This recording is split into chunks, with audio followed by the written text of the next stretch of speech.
Welcome to Newsmax TV. I'm Ashley Martella. We're happy to have with us Newt and Callista Gingrich. The former House Speaker and his wife have just released the second part of their documentary they both narrate called Rediscovering God in America, Our Heritage. Welcome to you both. Thanks for having us. Good to be here. First off, we'd like to point out that the DVD is beautifully done, very educational, great content, wonderful cinematography, and very enjoyable to watch. Now, Mr. Speaker, in Volume 1, you say our nation was indeed founded under God. You also say there is no attack on American culture more destructive, more historically dishonest than the relentless effort to drive God out of America's public square. Mr. Speaker, as a historical scholar, what do you hope people learn by watching your DVD? Well, what we try to do is really put America in a historic setting. These movies are not theological, they're not ideological. They're about historic fact. And that's why as you go through step by step, you see what actually happened, what people actually did, and it becomes very clear that they relied very heavily on God and consistently praised God for their survival and their freedom. Callista, you and your husband are both Catholics, but you note Catholics didn't have an easy go of it against the Church of England when they settled in Philadelphia. Would you kindly discuss that for us?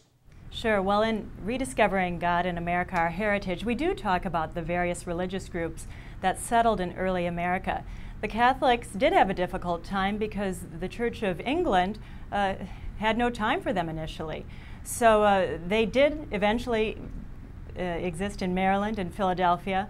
We do talk about that in our movie. St. Joe's in Philadelphia was a very contested church at the time. William Penn, a Quaker, your documentary calls him a religious radical. In what way do you think he was a religious radical?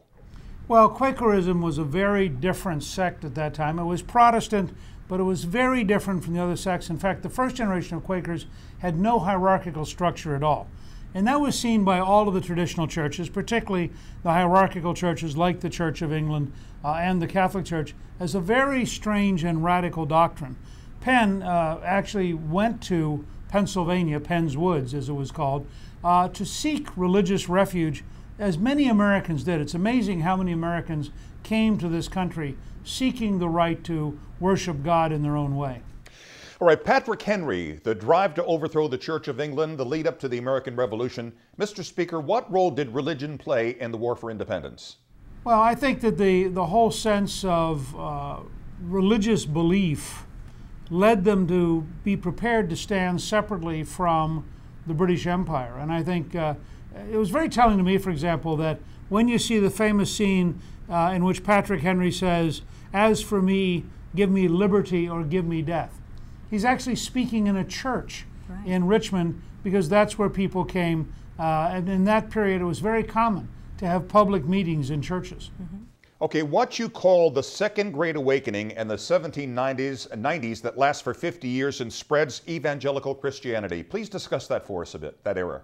Well, I think it's important to recognize that was the second wave. The First Great Awakening began in 1732 and was led by very powerful speakers who crisscrossed the country at huge camp meetings. And then again in the 1790s, and it represented a very uniquely American dedication to God. This has been historically a country of people who really do believe in a supreme being, who really do believe in the importance of religion in their lives and their culture, and overwhelmingly, much more than in Europe, we've remained a country dedicated to the idea that our rights come from God and that we have obligations to God.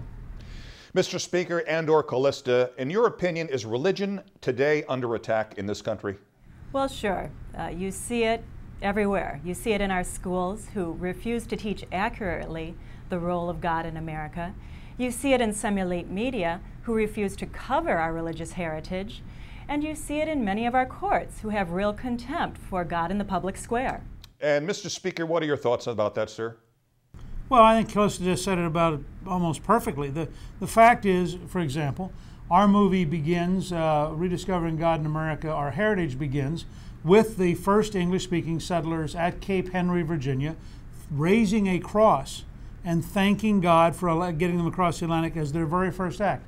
I would challenge any viewer to go check your child's textbook and see whether or not that is in the textbook as the beginning of English-speaking colonization. Our very basic document, the Declaration of Independence, says we are endowed by our Creator with certain inalienable rights, including life, liberty, and the pursuit of happiness. Yet how many schools today teach children what our Creator means and why our founding fathers wrote that? So I think Callista had it exactly right. Religion in America, religious liberty in America, is under continuous assault from a secular extremism that is fundamentally wrong about American history, and I think fundamentally dishonest about the culture that made America free. In your opinion, is that spawned by the atheism of the left? Well, I think almost the opposite. The left is spawned by the atheism of a secular tradition that goes back to the French Revolution. That secular tradition, that anti-religious tradition that was spawned in France and did not exist in the English and Scottish Enlightenments that defined America. The French secularism was so anti-clerical and so anti-church, came to dominate the academic community. The academic community really defines both our courts and our elite news media, and the result has been a steady increase in hostility to religion over the last 70 or 80 years in ways that are a profound challenge both to Western civilization and to America as we've known it. Would you say Christians are particularly singled out for religious persecution in terms of being shut out? Well, when you look at efforts to drive the cross off of public land, efforts to drive nativity scenes, the hostility of some groups to Christians, there are a number of places in America now where there's a greater bias in favor of teaching children about Islam than there is about Christianity. So you actually have schools today which will have a class on Islam but refuse to have a class on Christianity. I'll let you decide if that's a bias. Rediscovering God in America, Our Heritage. Newt and Callista Gingrich, good luck with it. It's beautifully done, and thanks so much for spending some time with us at Newsmax here. Thanks for having us. And thank you for watching Newsmax TV.